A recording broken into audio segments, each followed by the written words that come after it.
Thank you very much, Stacy, for joining us. This is your second or third time you're joining us? My second time. I'm a repeat offender. You're so good. You're so expert in what you do. Then I think I have to replace myself with you. I don't think so. You know so much that I don't know. And I feel so lucky that, we're friends and colleagues and we get to learn so much from each other. So I appreciate the opportunity to be here today and help agents, execute. And in this market in particular, taking your ideas and being able to implement them is the key to, really thriving. So I'm excited for today. Absolutely. I'm more than happy to have you with us here. So without further ado, I'll let you, I'm not sure how much time you need, but I've had the cases that half an hour turns to 1 hour because everybody were asking questions. So without further ado, this is the platform. Go ahead, Stacy, and introduce yourself, what you do, and take it from there. All right, so I'm glad you're letting me introduce myself because I'm afraid of what you would say if you introduced me, Ashton. Ashton and I have been on the same Skin in the Game call every morning, which is how we met. And we've been sharing and collaborating for over a year now. So I consider myself really fortunate to be part of that group. And again, just to have you as a friend and colleague. My name is Stacy McVeigh. I'm located a short 22-minute flight due south of Ashton in Cleveland, Ohio. So we suffer from the same miserable weather sometimes. And I have been in real estate and have been a licensed agent in production for 31 years. And also since 2009 have been leading various franchise offices as CEO and have been a business consultant and coach since 2016. So I've been doing this a minute. And one of my favorite topics is talking to agents about implementation because we have no shortage of great ideas. We have no shortage of free trainings we can be on that are really high level trainings. When I think back to when I started in the business, to see a training, you would go to some hotel conference room somewhere and there would be a speaker all day and we would pay hundreds of dollars to watch that training. And then in the back of the room, it was thousands of dollars to buy all the training materials. Mike Ferry being my favorite back then. And what, you just didn't have the access that you do now. Well, the problem is we're overwhelmed with access and we're overwhelmed with great ideas. And so how do we decide what is the right thing? How do we decide how often we need to do the thing? And how do we get results? So that's what I'm here to talk about today. So if that's not what you wanted to talk about, you might not be on the right call, but I'm hoping that's what everybody came to the table hoping to learn more about today. So without further ado, let me jump in. I'm going to share my screen. I do need to do a little bit of clicking around here to make sure we get ourselves to the right place. So please bear with me. And this is kind of a second part of a conversation that we started. Ashton, how long ago was that? A month or so? That's right. Yeah. So I am no stranger to business planning, especially this time of year. In my former life as a team leader of an office of about 325 agents, we had a whole 8-hour workshop that we would do, helping our agents plan for the upcoming year. And the problem with that invariably was that we would move a bunch of numbers around on a spreadsheet. And at the end of the day, it was, I need this many calls to make this many appointments to make my goal. That was kind of what it distilled into. And then people would leave with their business plan and would have a very difficult time actually implementing that. Like, how do I cause all of this to happen? And it was a trap I fell into myself. I mean, here I am sitting in October, planning for next year, and I don't know what's going to happen next year. None of us saw COVID coming, where we would be shut down and our market would be turned upside down. No one saw interest rates doubling and in some cases tripling. A lot of things have impacted our market that we couldn't anticipate planning in October for having to pivot in response to these things happening. So what happened about 4 years ago was I read a book called The 12-Week Year. We were coached to read it at the time. We had an implementation coach at the time that was helping us get things done, and we weren't getting things done the way we wanted to. And so we needed to learn a better system around executing our business plan. And we started that with the 12-Week Year by Brian Moran. So we're going to go over the very, very, very, very like top level basics of that today. But I'm going to show you exactly what we've implemented, not only in my real estate business, but my coaching business to get people results. So we're going to start right here. You need a system. Okay. If you haven't read the book, Atomic Habits by James Clear, he's a proud Buckeye native here from Ohio. He's from Central Ohio in Columbus. He's an outstanding author. If you're not subscribed to his newsletter, write that down. It's called the 321 newsletter.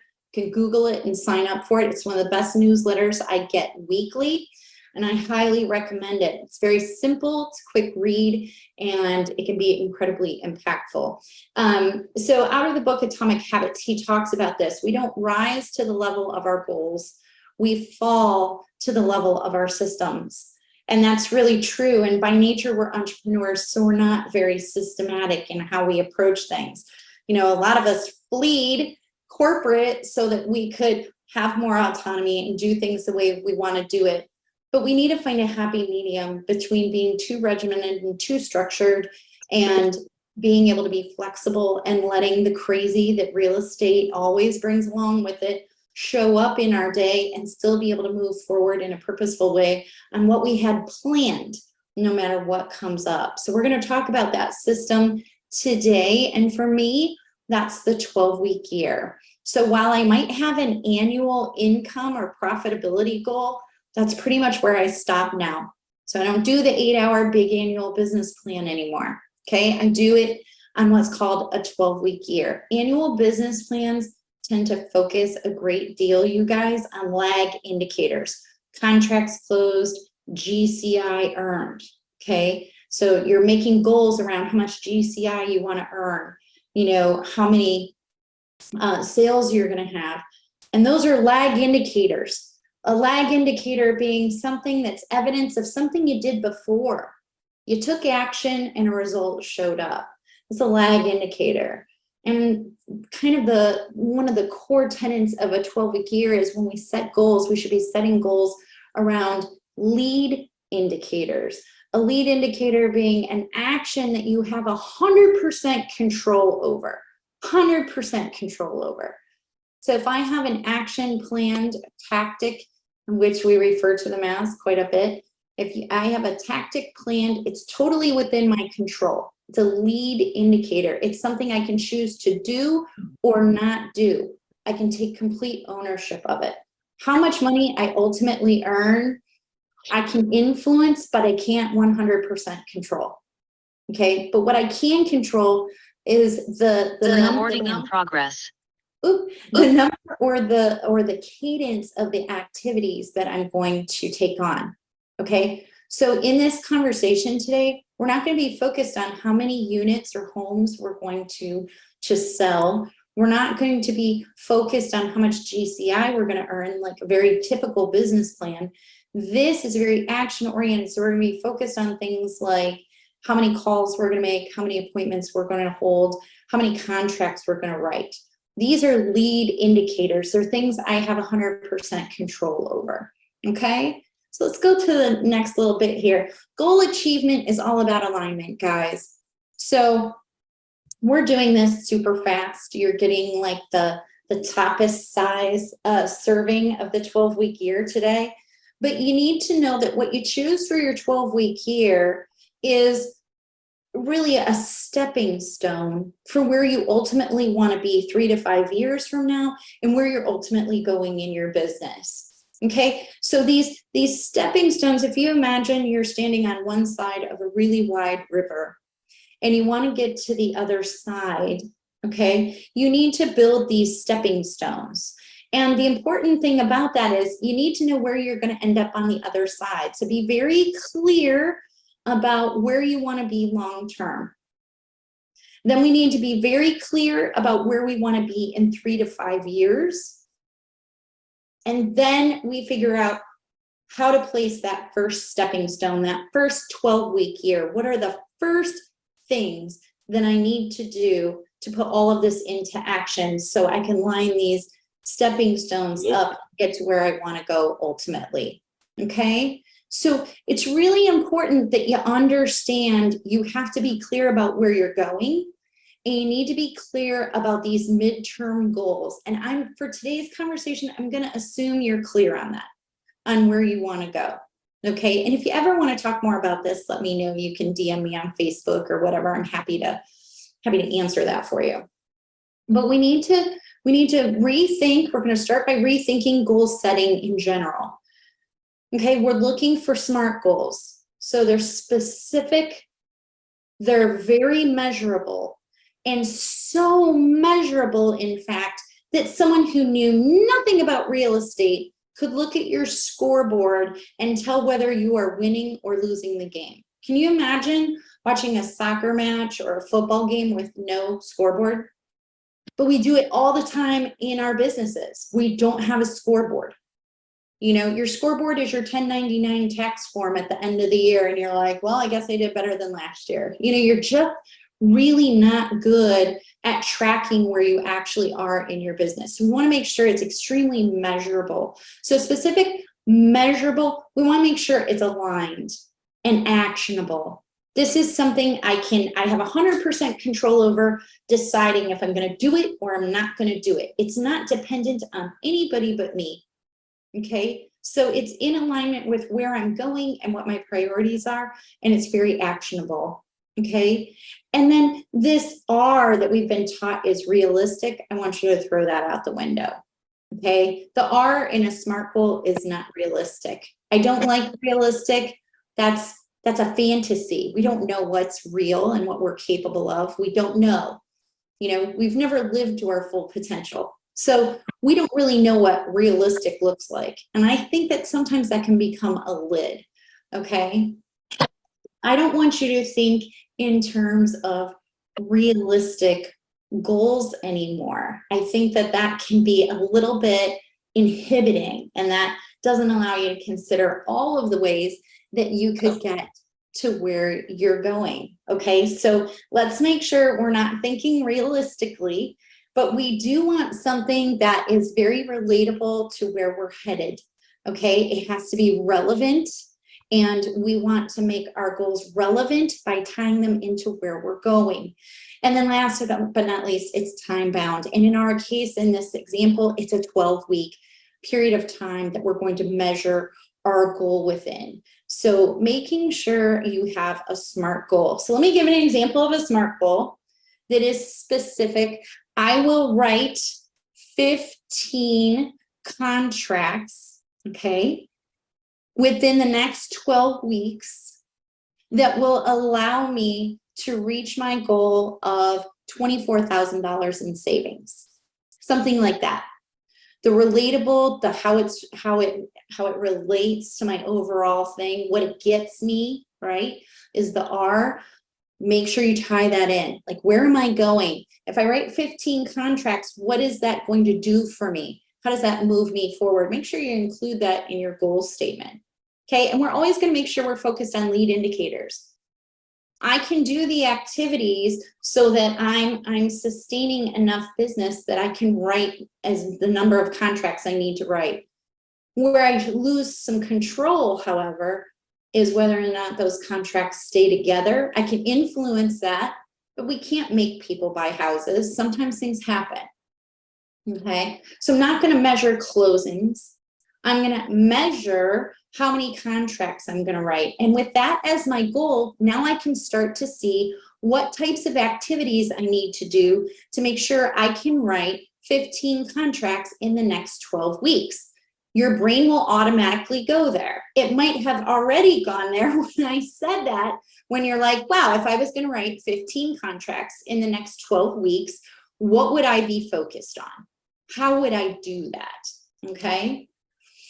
So I want to talk just a minute about this whole relevant and relatable, the R part of the SMART goal, okay? You need to make sure that your goals are ambitious.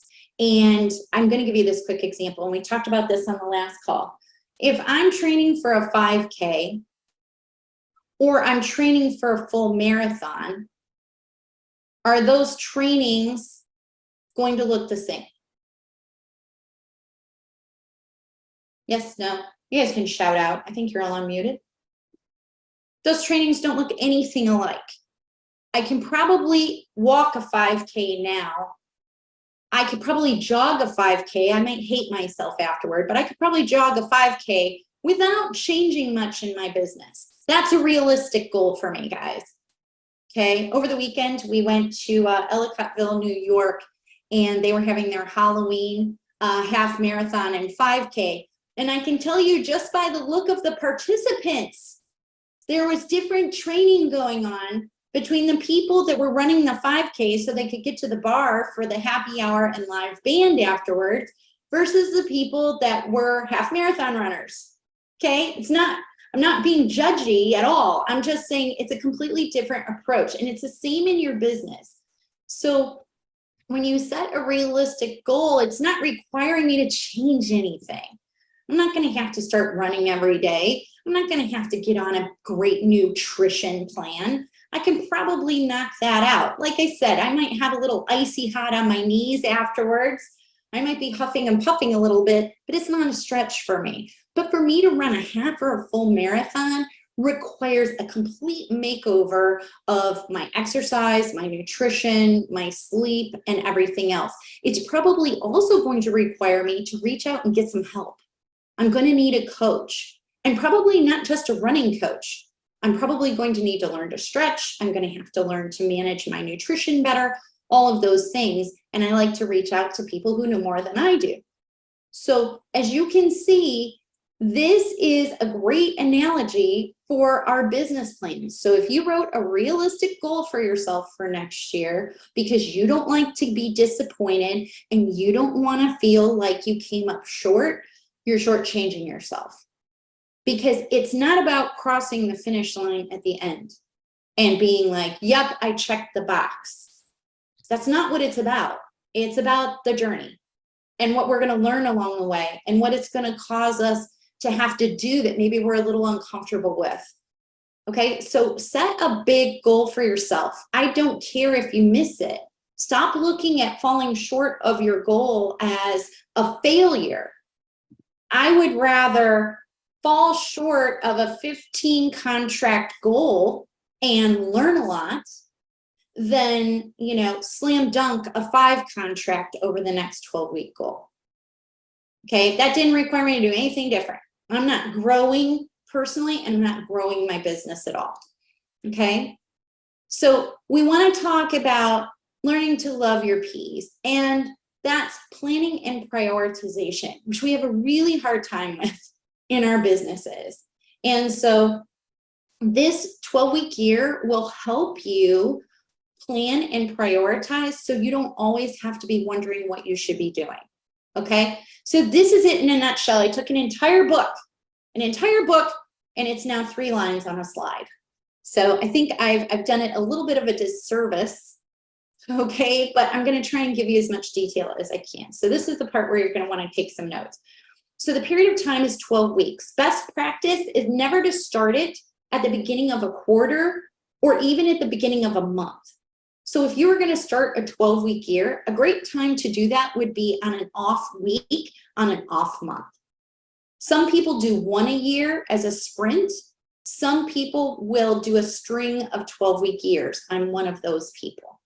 All right, I'm completely obsessed with this as my plan of attack toward my businesses. So the length of time is 12 weeks. For those 12 weeks alone, just for those 12 weeks, you're going to do an honest assessment of your business, and in particular, guys, an honest assessment of your pipeline. In other words, how many 30, 60, and 90-day prospects do you have in your pipeline? And depending on how fat your pipeline is, that will determine the tactics that you're going to use to get your contracts written. So in a 12-week year for a real estate agent, I took liberties with this. This isn't in the book. The number of goals is in the book. He's like, you never want more than 3 goals. Okay. For my purposes, guys, and I think for most real estate agents, we're all striving for a little bit of balance. So what I like to recommend is you take 2 of those and make them business goals. They're business related. One should be a contracts written goal. Contracts written. It's really important. And then the second can be whatever it is you're working on. Again, look at that pipeline for Pete's sakes. Look at your database. Look at the foundational systems in your business. Is something lacking that if it were in place, you would be able to just explode next year? Okay, is something holding you back from being able to do more? We had this come up on a coaching call of mine. I have a lady, she's absolutely lovely, that I coach in Minneapolis, Minnesota, and she was doing a client event. And she had done it in the past and had about 30 people show up. She did something at a pumpkin patch. And we started building a system for her around inviting people to this event and making the most out of it. And she had a lot of aha moments through the whole process. But the biggest one was her database was a mess. And she's like, oh my God, I never realized that I have people everywhere. And it took her 6 tries to finally get everyone invited to this event, because she kept importing these contacts from other places. And she's like, this was so much work and this was so messy and so miserable. I said, because your database was a mess. And I said, now, if I told you we're going to throw another event in 2 weeks, she goes, oh, it would be a snap because we have everything in place. So is there something in your business that's missing that's preventing you from doing all the things you want to do? And if that's true and you have that thing, that can be a great second goal. That can be a fantastic second goal. And then that third goal is personal. It's about you. It's about your relationships. It's about your sense of well-being. Okay. And we have a lot of people that use that goal in order to make sure they're staying connected to family, that they're connected to themselves, and that they have a sense or a plan for their overall wellness. Okay. So 3 goals total, all focused on lead indicating activities. Okay. So for those 3 goals, if you're just want to jot it down on a piece of paper, we have 2 business goals, and then we have this personal goal, and then we're going to brainstorm ways to make those goals happen. So we'll go back to my 15 contracts written goal. If I have that and I need to choose 3 to 5 action-oriented tactics to make sure I'm going to be able to write 15 contracts. And so the magic question inevitably is, great, what 3 or 5 things should I be doing? Well, that's why you have to look at your pipeline. If you have a very anemic pipeline, guys, and you set yourself some wildly ambitious goal for next year on an annual business plan, you now have a problem. Okay, you're already behind the 8 ball, because those of us who have been stuffing our pipelines, we have people that are they're gonna take action. They're gonna purchase a home 3 months from now, some of them 7 months from now. I'm already incubating those leads. If you don't have those people in your pipeline, that will determine your tactics. Okay, your tactics will be all around new leads in the top of your funnel so that you can start building those relationships and moving them along through the process. If you already have a lot of people in your pipeline, that might look a little different for you. So here would be my advice. If I have a very thin pipeline, there's not a whole lot of people in there, one of my tactics is going to be around making regular value-added touches and contacts to my sphere of influence and adding people to my sphere of influence.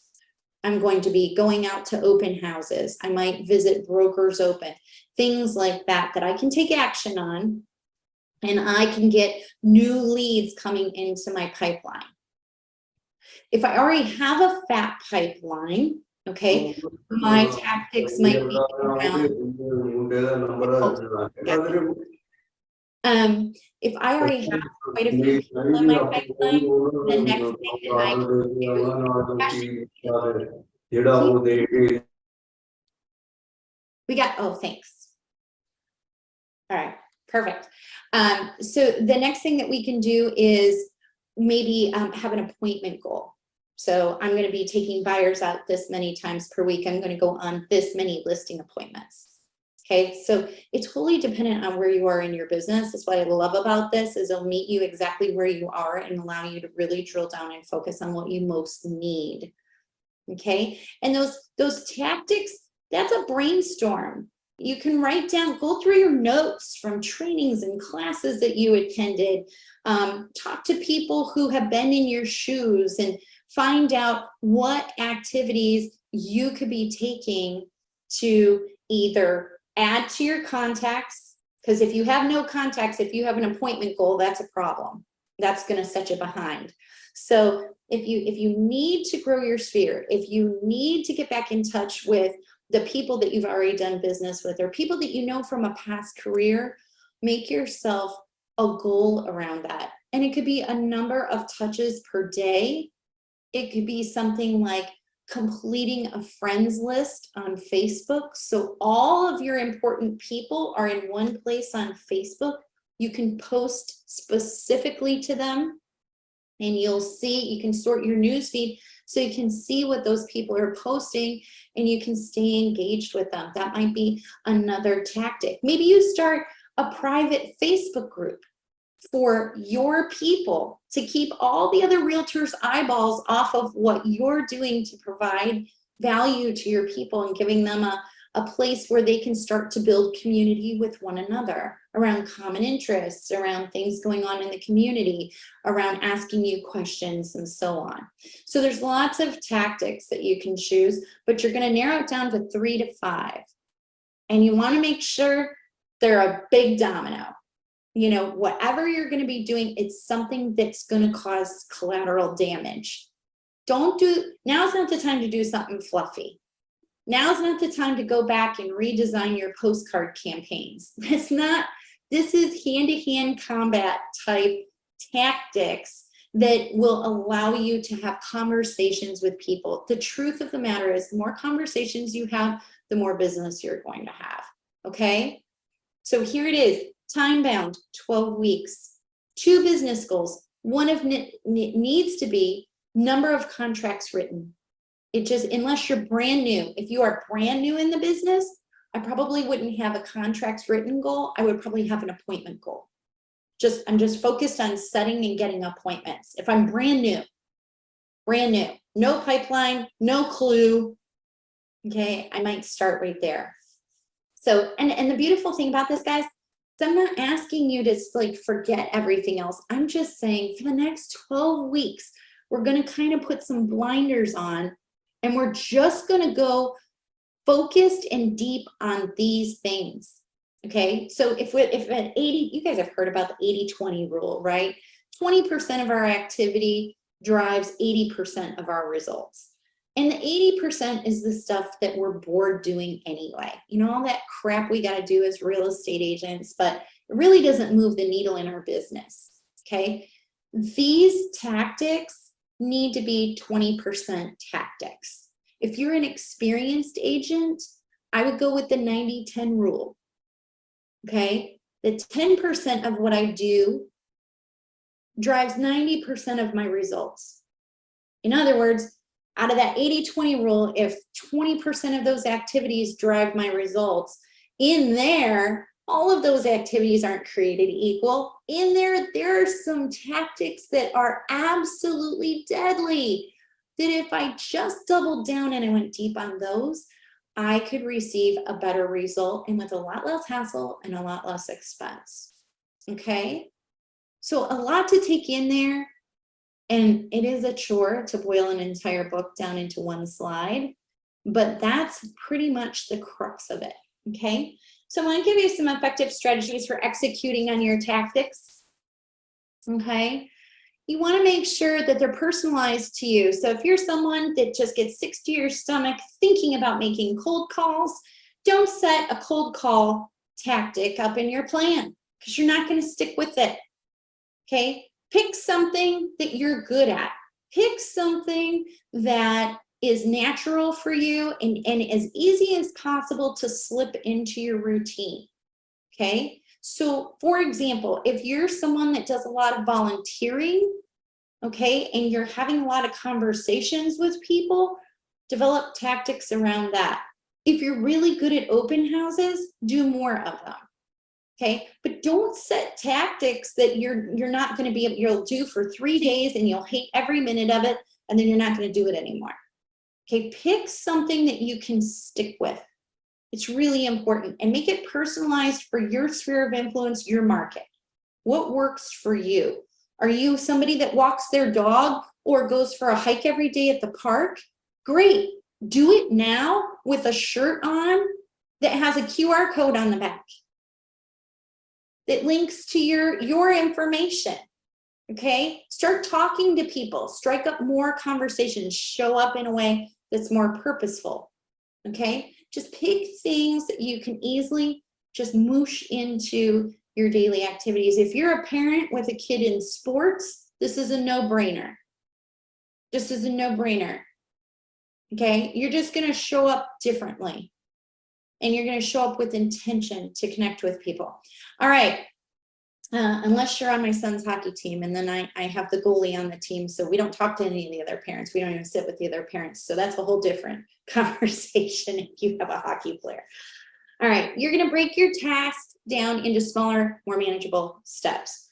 So if you have no database at all, you have nothing but your client planning a client event, you're going to have a problem. Okay, so make sure you do not have the cart before the horse. Make sure your tasks are broken down into smaller, manageable steps, and plan for the fact that some of these things that maybe you've been putting on the back burner in your business might take you a little longer than you would like. Sometimes they even mean we're going to be a little bit bored and we're not doing the fun stuff. Okay, so if that's indeed the case, break it down into smaller, manageable steps and track your progress. I think it's so important to have a scoreboard for yourself, okay, so that you know at the end of the day what got done. You know that you showed up and ran your business that day, because we don't get to write a contract every day, right? So how do I know if I'm done? How do I know if I can close my store and feel good about what I did that day if I'm not planning out my time and keeping track of what I'm doing? Okay, so that's really, really important. Those tips will really help you moving forward. So have a plan and find your tribe. So there's tons of people talking about the 12-week year. There are tons of videos on YouTube that can help you get a better understanding of it. I have a whole coaching program around it that launches again in early December. So wherever you are, you need to find a tribe and you need to have them interact with you in a way that helps hold you accountable. So Ashton and I hold each other accountable every day for over a year now. And after listening to me drone on for probably 20 minutes or more, you should feel bad for Ashton because he gets this every morning. But the truth of the matter is that we've helped each other so much. And the other people in our group have helped us move forward because we know what one another's goals are.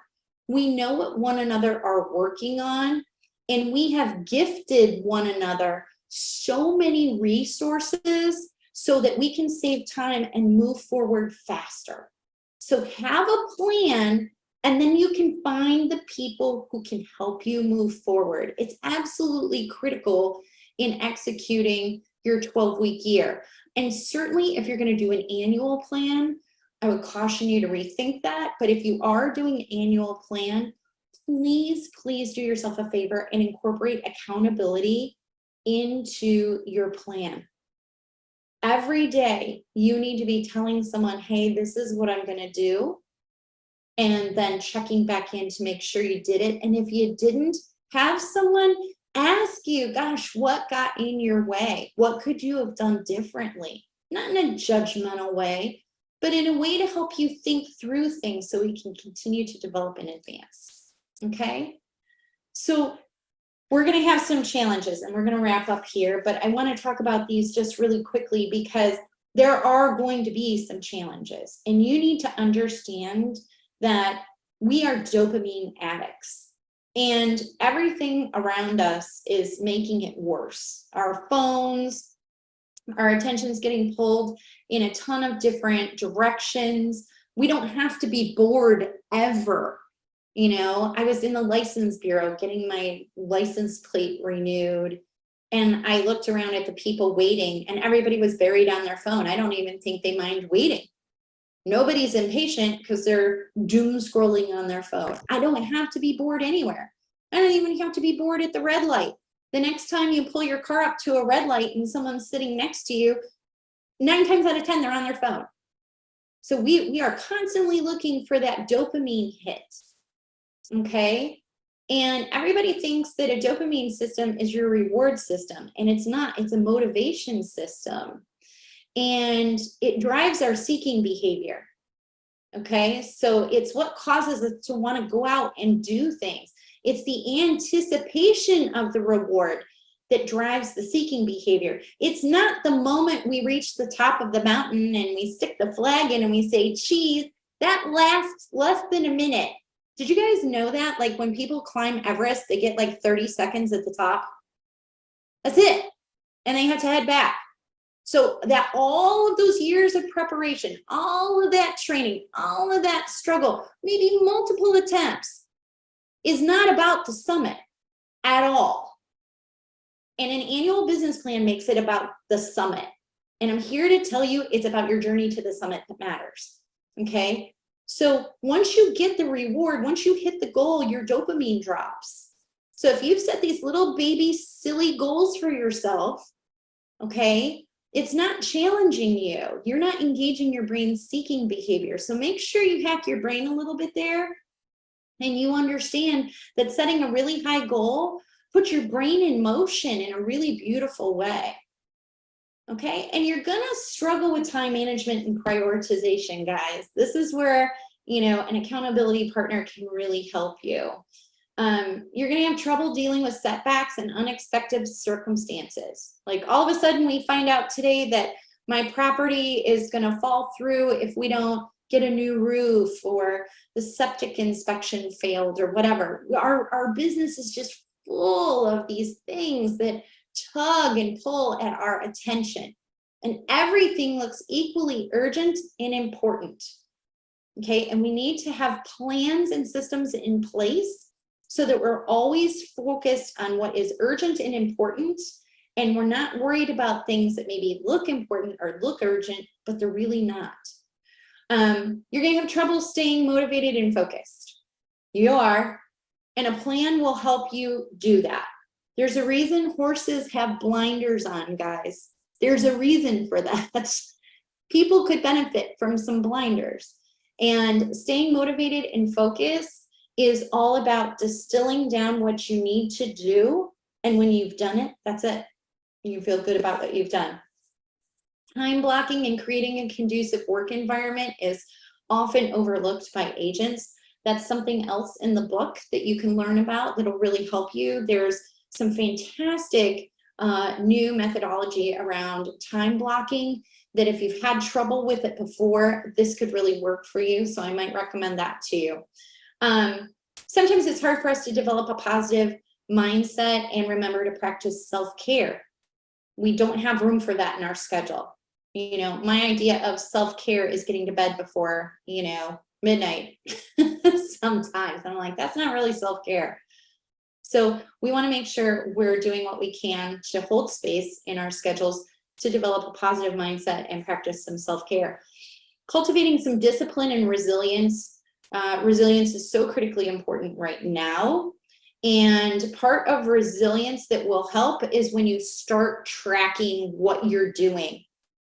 And you can see that even though I didn't write a contract today, I did talk to this many people. I did get this person pre-approved. I did move the ball toward the end zone. And then that helps with motivation and it helps with resilience because it's like, no, I'm doing the things, right? Celebrate your small wins and milestones. Seek ongoing support and feedback. Really, I can't recommend to you enough. Find your tribe and stay committed and accountable to your goals. Oftentimes we just give up too fast. So I'm only asking you for 12 weeks. Just do it in full faith. Just play all out for 12 weeks. And then you can reassess and decide where you want to go from there. All right, so that's what I'm going to leave you with. I'm going to stop sharing. Does anyone have any questions or comments or anything like that? Anything I can help with? Anyone using a 12-week year now? No? How many of you have done? Have you got annual business plans? You can go ahead and type in chat. I know a lot of you are probably listening. You're not on camera, and that's fine. How many of you have an annual plan? Go ahead and type into chat. I would love to see that. Let me open up my chat window here. And I do think, you know, it's important to know how much money you need to profit in a year, right? We got to make sure it's enough. We got to make sure we're tracking. So I do that. But beyond that, then I break it down into these 12-week years. So I'm sure I'm tracking. And I got to be honest, when I figure out what my profitability goal is, I usually blow it out of the water because I'm doing 12-week years and I'm constantly pushing myself. So by the end of a 12-week year, I'm a different person than I was 3 months ago. I know more, I've done more, I have a different pipeline, and then I build on that and decide exactly what actions I'm going to take the next 12 weeks. So it makes it so much more actionable and you can customize it. Oh my gosh, Julie, where are you? Julie, there you are. Julie, I'm telling you, it's insanely good. And if you need a quick fix of James Clear, just go to his website and subscribe to his newsletter, the 321. Yeah, I'm gonna do that too. It's phenomenal. I've been wanting to read it for years and I don't do it, so I'm doing it today. It's gonna read. I'm gonna tell you guys just something personal about myself. My entire life, I've been kind of that rebel kid. My mom would tell you I'm very undisciplined, unorganized, and all of the things, right? And I'm sure no one relates to that at all.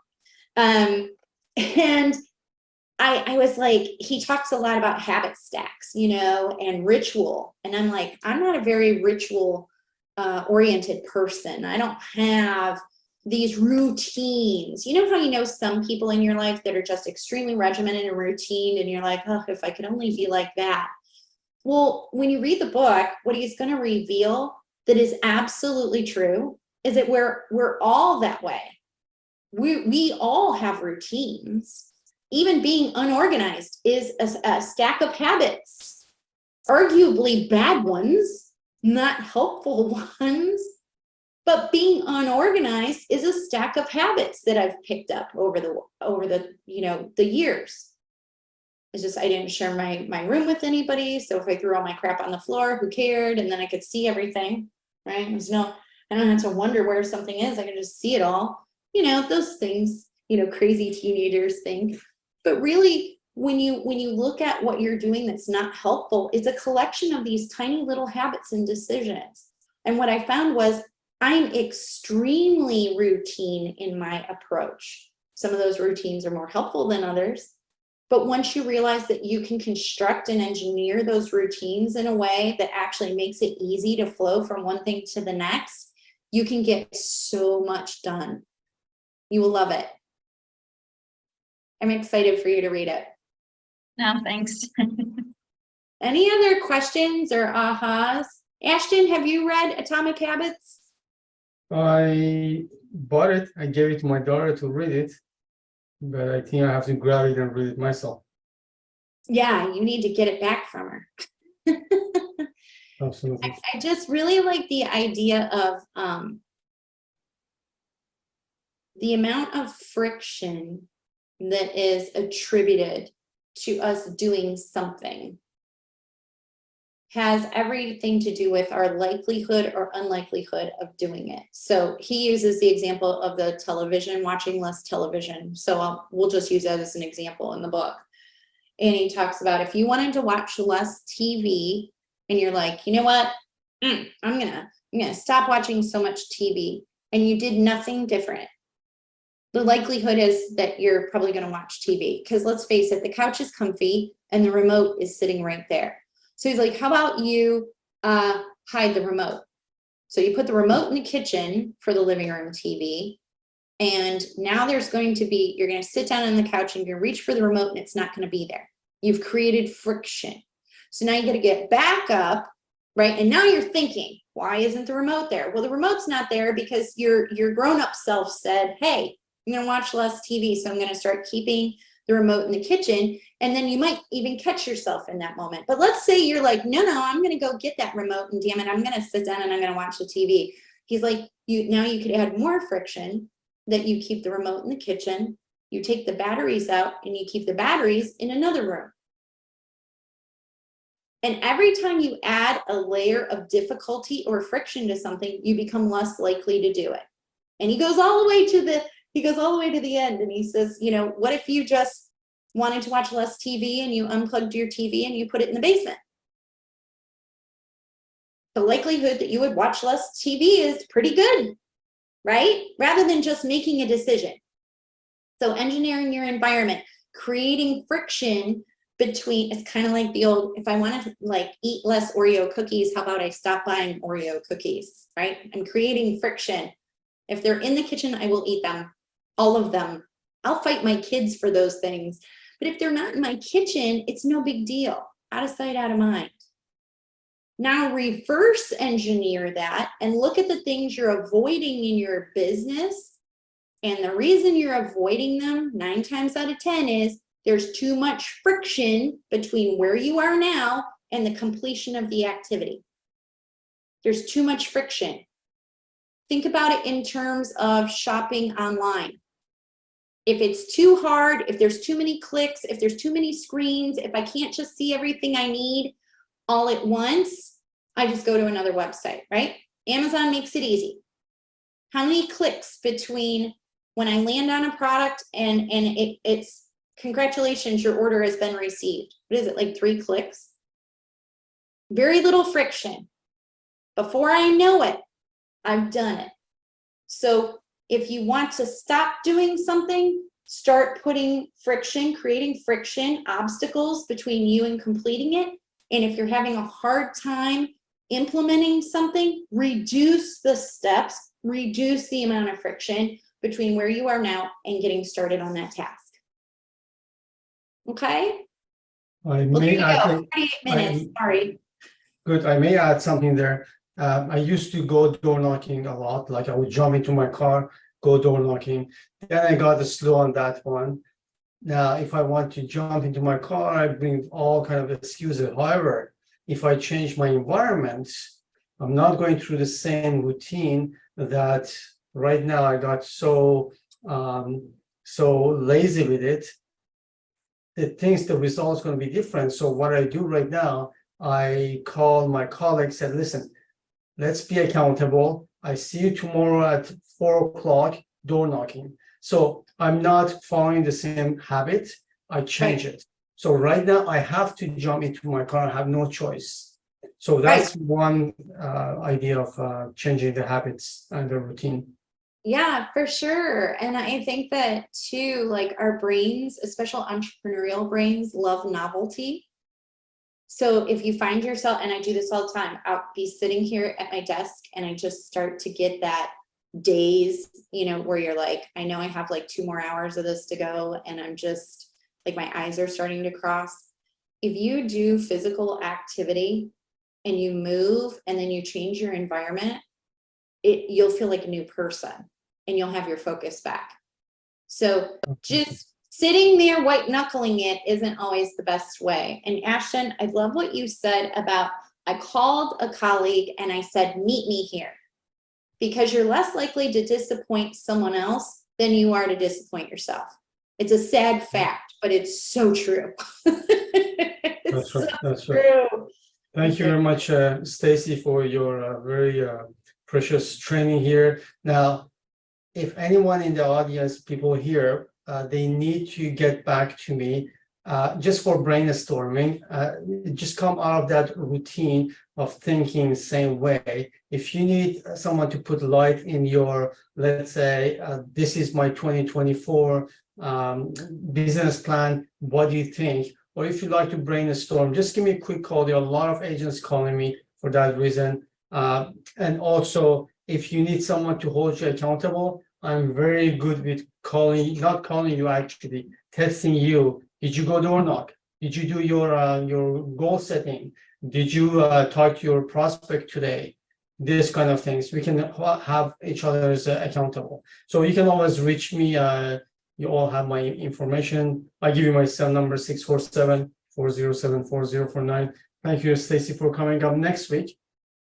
Same time on Thursday, we are going to dive deep into database. And there are a lot There of you go. See? lot of tricks and tips that I can help you with that. So database is the heart of our business. On Wednesday, we're going to continue finishing part 4 of door knocking. So next week, Wednesday, same time, and Thursday for database. Give me a call if you have any question. Thank you very much, Stacy, for coming up, and really appreciate that. All the best. It's my pleasure. Have a great day, guys. And if anyone has any questions, can I just be honest with you? I collaborate with Ashton all the time. It's well worth your while to pick up the phone and call him. It really is. He is a wealth of information for you. Oh, Thanks, Ashton, for always Thank being you. my accountability partner. Thank you very much. All right, Have a guys. good Have a day, great everyone. day.